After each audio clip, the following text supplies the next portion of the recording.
Welcome to ViviTalks. I'm Vivienne Aerts. Join me in celebrating 100 talented female musicians from my last album, Typuhthâng, empowering female cacao farmers in Congo's Virunga State Park and restoring the rainforest. Delve into the musical journeys, creative processes, and unique perspectives of these talented women that were involved in the making of this album.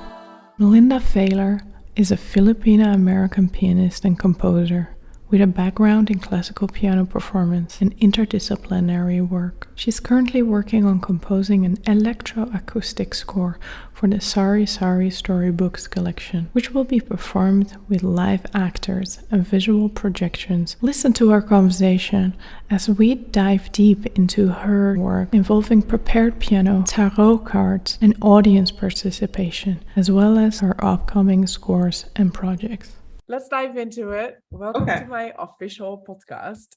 It's been such a pleasure to get to know you a little bit more, and I'm excited about all the projects and all the stuff you're working on. And we met on Facebook, right?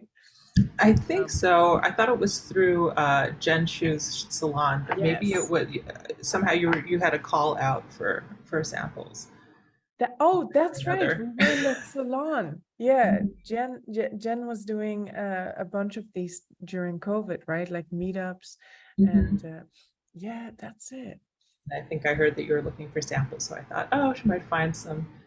She might find this one, my Inside the Piano, tinkling. Yeah, and you sent me the coolest sound sample ever, a prepared piano. So let's first talk a little bit about that prepared piano, but then I want to go into your whole upbringing or whatever you want to talk about.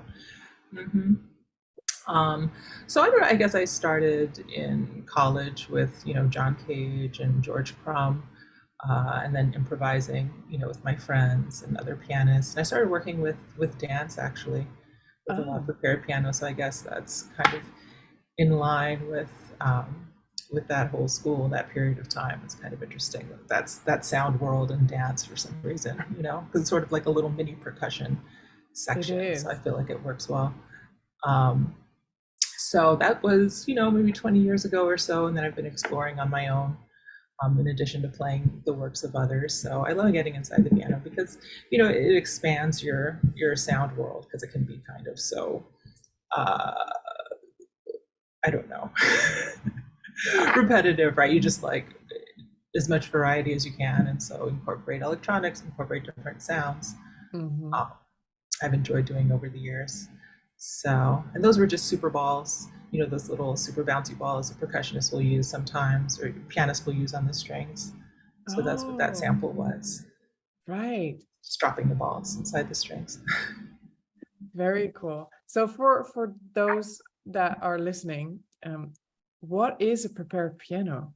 How would you? Usually, how it started was nuts and bolts and different objects, and it expanded to become all kinds of objects. But nuts, like screws and nuts and bolts, work very well because they're metal, and then with screws especially, they get very tight. You kind of screw them in between, two of the strings. On the piano, there are three, so between two of the three, you'll have one screw, and then you'll usually either mute the other string because otherwise you're going to hear it, or you can play with the soft pedal, and then that will shift the hammer over, so you're only playing two out of the three. So that's common, and then you can add jangly things to the screw. Hence the nuts are those, and then so they'll give more of a rattling sound. And so that bell-like sound that you get from screws, really, you place them at the partials, with the Pythagorean theorem, you divide the string up into different parts in order to really catch the notes with the screw. And so that's why you end up hearing the partials in the harmonic series. So you do that, you place the screws that way, and they kind of sound a little bit like gamelan, because I think it also coincides with that period of American music where people were discovering Southeast Asia and discovering gamelan. And something I think inside me kind of connected with that, just because I enjoy bell sounds. I enjoy that, those timbres, that quality in music. So that appealed to me, and I started exploring that music and studying it a little bit. In Bali, I took a trip, and then I just had lessons every day, and that's kind of how they teach, or at least that's how I was taught. And you kind of copy, and so they're able to play everything backwards. And then you sit in front of them and you copy everything. So getting to know the gamelan was great for me, and then that translated into getting to know kulintan, which is a Filipino sort of similar-ish, gong orchestra, percussion ensemble. So, because I was thinking, well, why am I studying? I'm studying this other cultures, right? They're indigenous music, but there's indigenous music to the Philippines, which is, of a similar sound world, and I should explore that too. So that's a long way of explaining my involvement with prepared piano, but So, you wrote me a little biography, and it's just a few lines. So let me just read it for the audience. So Melinda Faylor, right? That's how I say it, right? Is a Filipina American piano player, composer with a background in classical piano performance and interdisciplinary work. She's currently working on composing electroacoustic score for the Sari Sari Storybook collection, which is Filipino children's book, and I want to learn all about that in a bit, and which will be performed with live actors and visual projections in the fall of 2023. So you grew up playing piano, and then it was obviously classical because that's what often happens.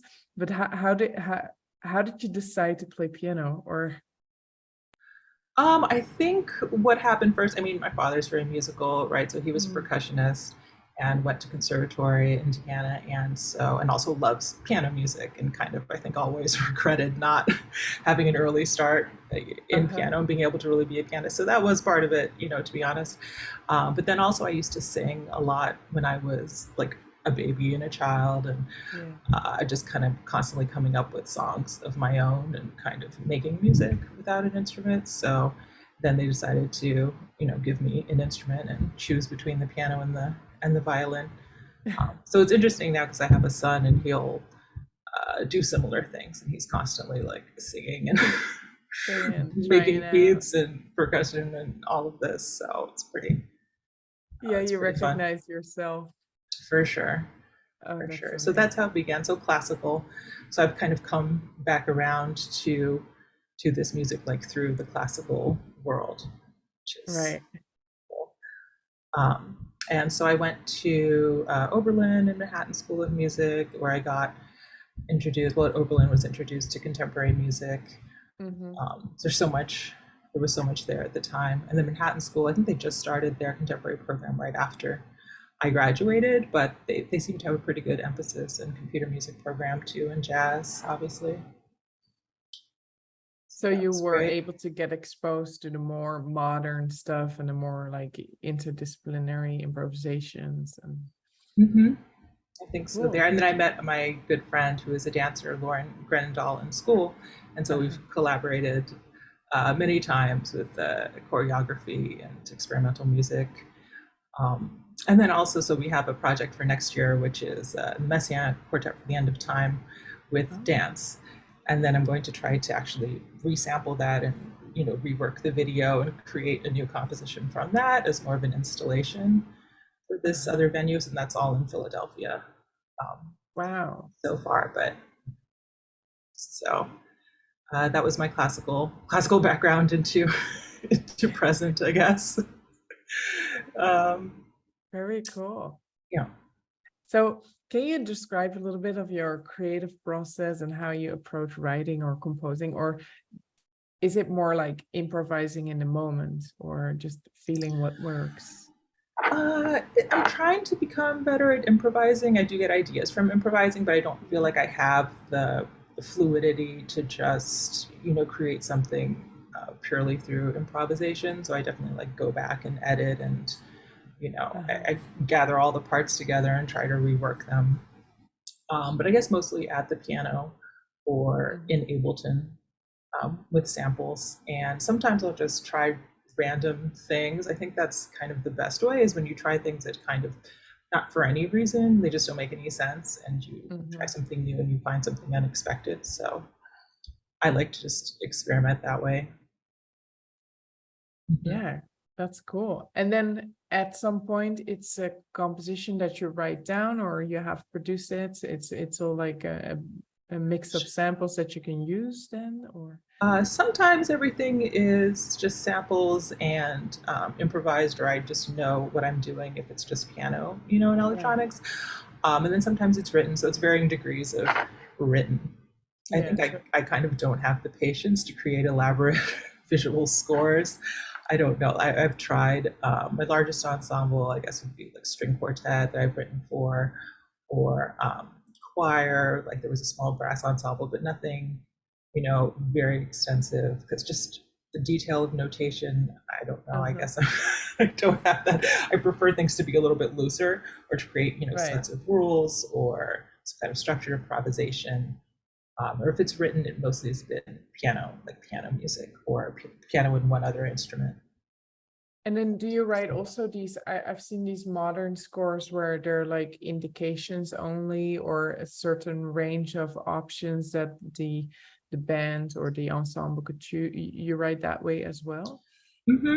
I've started a few kind of game pieces.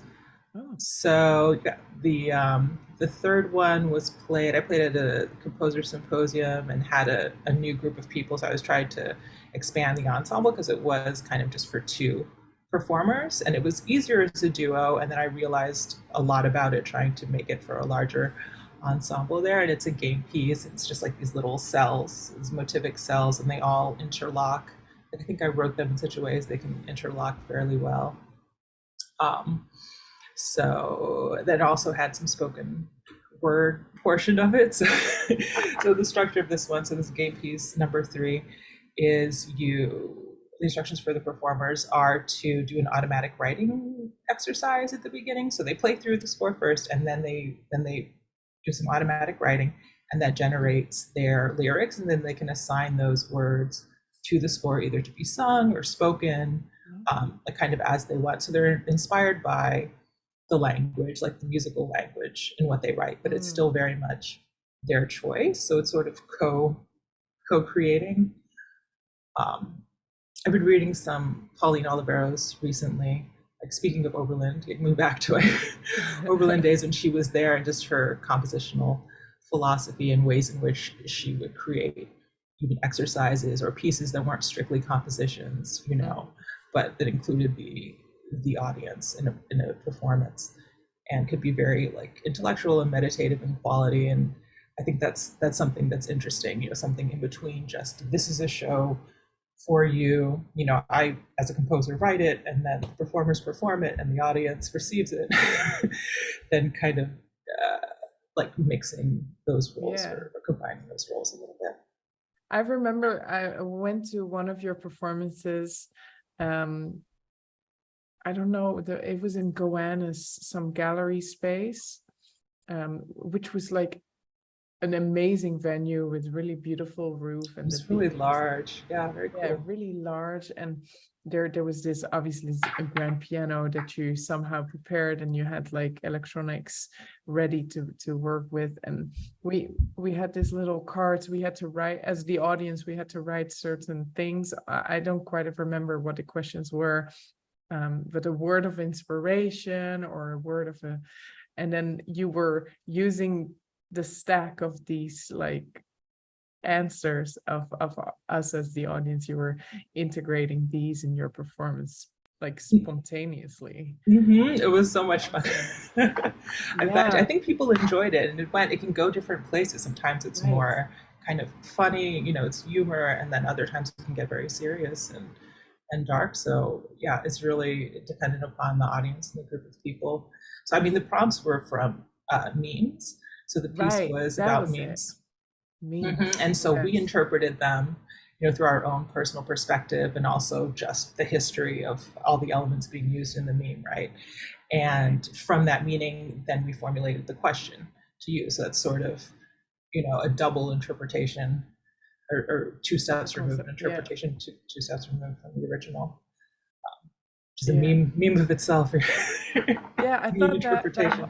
that whole approach was fascinating, and it made us as an audience way more engaged, because improvised music or semi, especially the modern ways of composing are sometimes a little distant, or you don't know where it's going.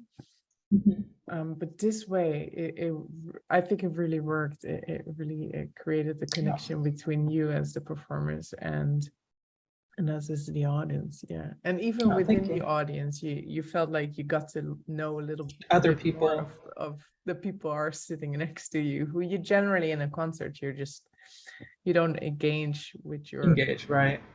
Yeah, so I think that was really cool approach you did. I want to do that again. I like it. Yeah. Can you share a significant moment when your music had a profound impact on someone's life? Or on someone's life? I mean, I guess it would be teaching students, I think that it's had like a profound effect on some of my students. I don't teach so much currently, but definitely to see them go from not playing at all to it being something that they're good at, and it makes them feel good about themselves, so they can express their emotions. I have one student now, actually, so I started again very recently, and so she's a refugee from Ukraine and is very kind of traumatized, I think, and very shy and quiet, and doesn't even really talk in the lessons, even though it's less of the language barrier, although there's still somewhat of a language barrier. It's just she's very shy. So it's just one way for her to be able to open up and, meet new people and do something new and positive for herself. That's kind of a therapy, it feels like sometimes, but that's very gratifying for me, teaching her just on a personal level. So that's all I really know. I don't know how much, just in terms of appreciating or enjoying listening to my music, is really impact people on a deep level. I don't really know. I think sometimes people are emotional for all kinds of reasons, and you hear a piece of music and will trigger that or trigger something. But I don't know if I can speak to that, aside from my mother was claimed to cry. Yeah. Oh, awesome. How about this one? My whole project is about empowering women and making them more visible, and because of this chocolate that comes with the album is made by these women, and I love to learn a little bit about you as a woman in music. Have you faced any stereotypes or biases? Also, because you're Filipina American, and I can imagine that's a factor as well in how you are, walking through the music business or music world. I think so. I mean, I think in school, for one thing, definitely being Asian, you get all sort of lumped together. I think people have assumptions, and there's some discrimination there for, against Asian women who are playing. I remember once in a master class, somebody was trying to get me to swing the beat on something more, and all he really had to say was swing the beat, or just demonstrate or something like that. But then he started asking, where are you from? And just kind of with this attitude of, I can't feel that because, I'm not American or something like that. I mean, that was the vibe for me. So that upset me, Obviously.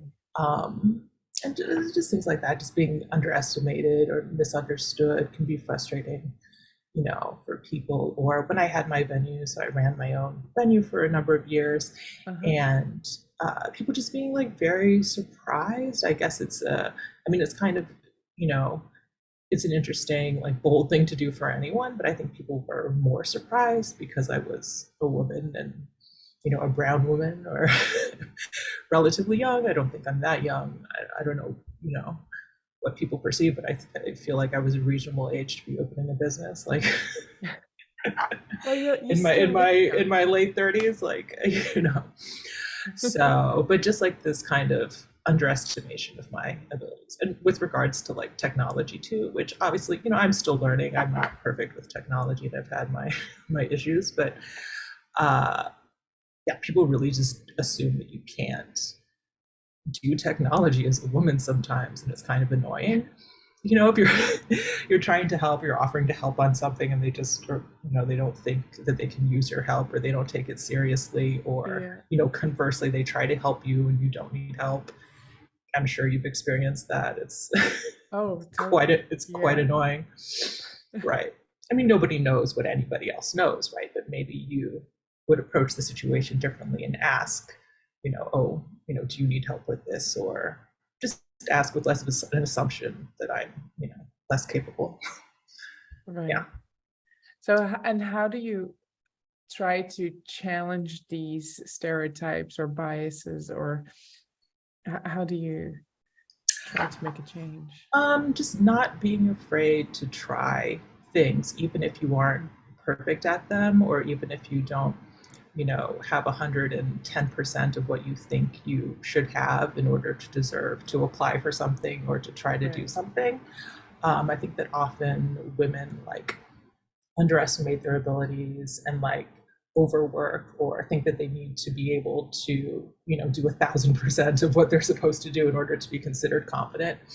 And that's also true. Like, you also do kind of have to do that. And at the end of the day, like, how excellent you are at what you do and how competent you are is the most important thing. So trying to work on that, but then also just, you know, pushing yourself a little bit further, like giving yourself a little more credit than you necessarily, you know, are inclined to do, I think is good, because people will give you less credit. You know. Wow. And you told me in the that you also wanted to talk about your decision to be a mother while working as a musician. How did that change your life, or how did that what sorry, sniffly talking about things sometimes. I mean, it's so difficult, and it was strange because it was the pandemic also, right? So it was a little bit one of those pandemic baby or toddler situations. So everything How old changed. is your son, right? He's 4 now. And as much as everything is already going to change when you become a mother and when you're a musician and everything, and then on top of that, it was the pandemic change. So that was my experience. It was a little crazy because the way you see yourself really is different. The way you distribute your time and what your priorities are. And you have to really kind of cut the fat from your life and just do the things that are absolutely necessary and important. And so a lot of things became very clear. It gave me a lot of clarity in terms of some relationships and, you know, work and hobbies or whatever. It gives you some clarity. So, right, that's been, and it's very emotionally draining and pushes you kind of to your limits emotionally, I feel, which is good as an artist, because I think you can get a little bit complacent, or you can kind of get into your own groove in your own world, and so it challenges you and gets you to be different. Right. And then you wrote that you're working on this storybooks collection. Is your son already listening to these or to the stories, or? He likes them. We just reading them now, so I'm in the middle of working on the music, and it's getting there. It's farther along than I thought it was. I started checking up on it again this past couple of weeks to, you know, give things a break sometimes and get back into them, you know. So, but it's not quite ready for him to just listen to yet, but he really likes the stories. They're really fun. It's by Christina Newhart and Sari Sari Storybooks Public. It's already actually an independent publisher, so. And then she's a graphic designer and artist also, and a lot of the other artists featured in there, and they're all Filipino writers and artists, and a lot of work went into the research for the books, actually, and so they're all kind of based on different regions of the Philippines. And, the Philippines is an archipelago and lots of islands, right? So many different islands and so many different dialects. And each one is so different and has different cultural influences and musical influences. And so I just tried to gather from that and put that into the music itself. So you have sounds of different birds that are native to different parts of the islands, and then different animals and different types of music, because some are more Spanish influenced, because the Spanish colonized for a while and had missions there and that sort of thing. So, and that's why the Philippines is mostly Catholic. Right? So it's going to be an audio book, or is it going to be like are you reading it, or are the like native? No. Oh, there are two. There are two actors, right? There are two Filipina actors, Claro Reyes and Bing Magtoto, or Agnes Magtoto. So the both of them are going to be reading different characters, and I am just, providing the live music. Right. Okay. So prepared piano, and electronics. Yeah. And then for working on these scores, did they send you a tape of them reading it, or so you have it? Or? So we've been doing that too.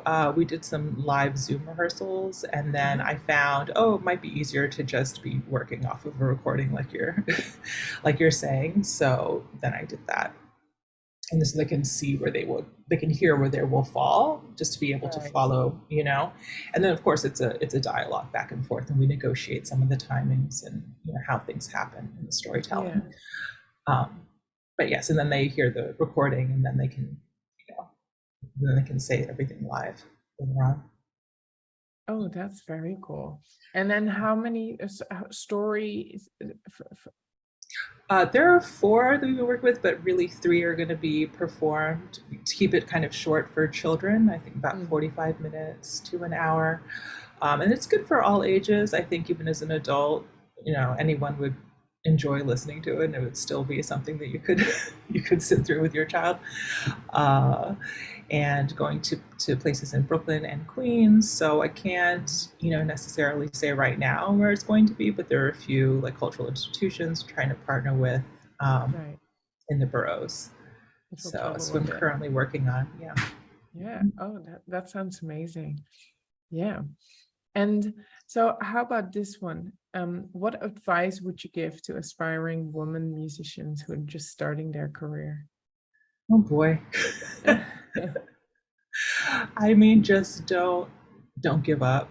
Keep trying and don't give up, and have a good support system of people who really care about you and want the best for you, and do the same for them. Like, build community.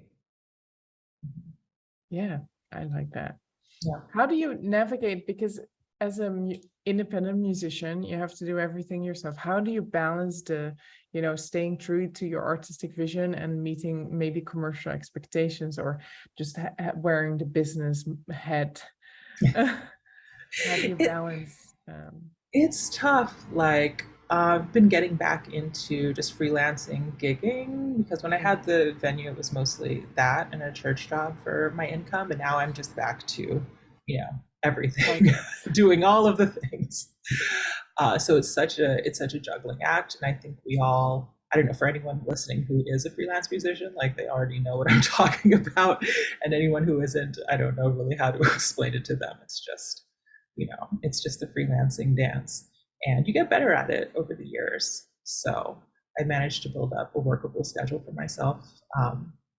But in terms of staying true to your vision and like demands of, different things like grants, one thing is interesting. Like, that's kind of why I didn't apply for grants so much in the past, because I just feel like, I don't know, I guess it's inevitable, but it just seems like things get routed a certain way by, the powers that be. I mean, it is peer reviewed and judged to a great extent, but it's still an element of gatekeeping, like, financially.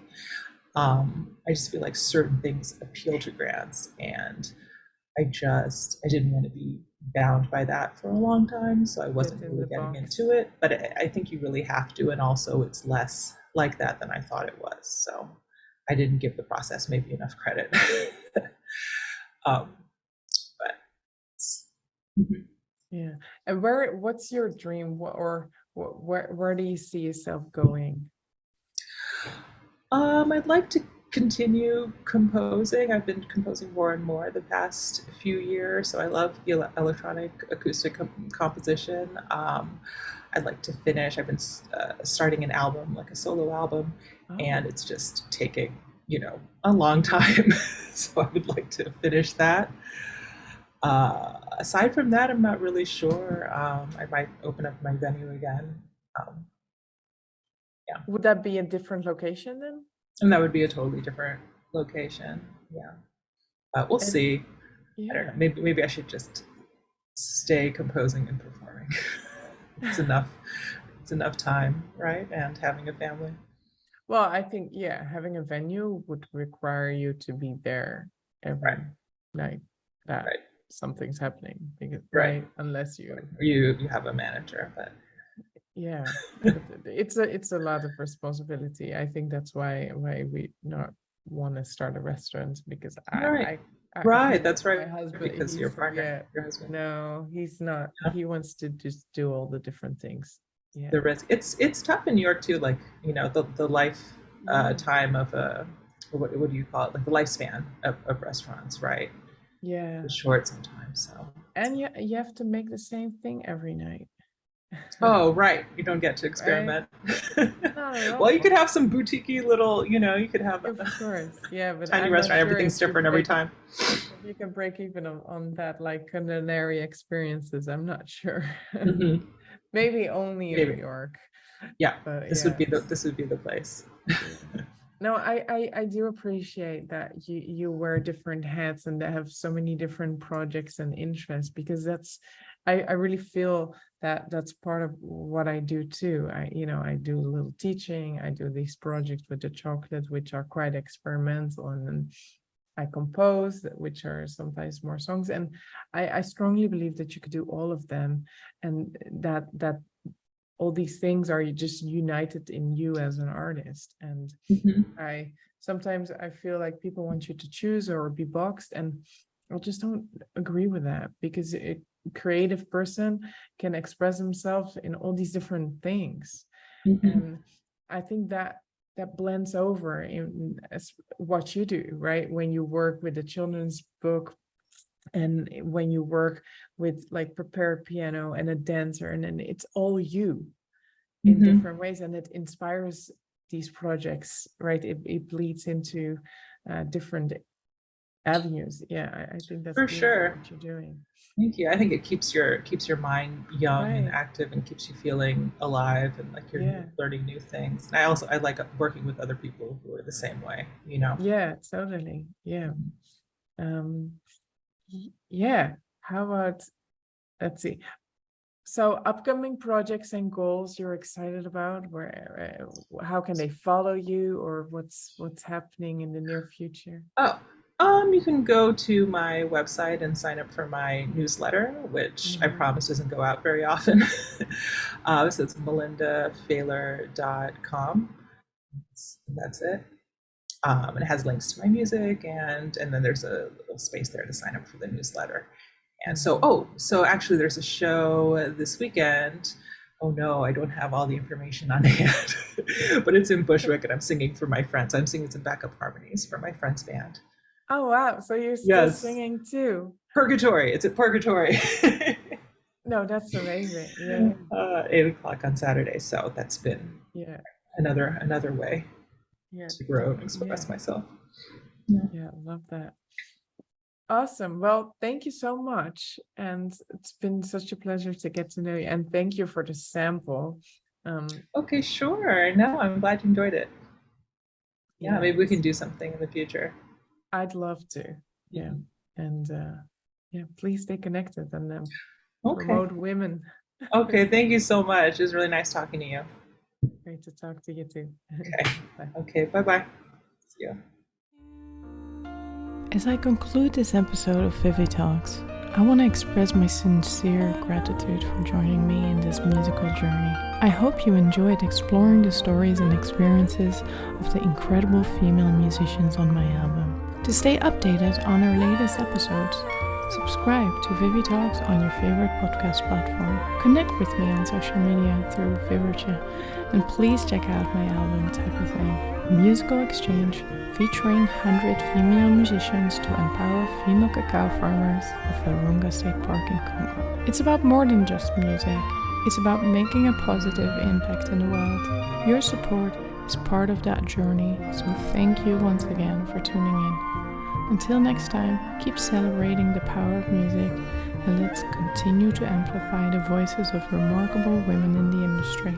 Stay inspired, stay empowered, and keep the music flowing. With love and gratitude. Till soon.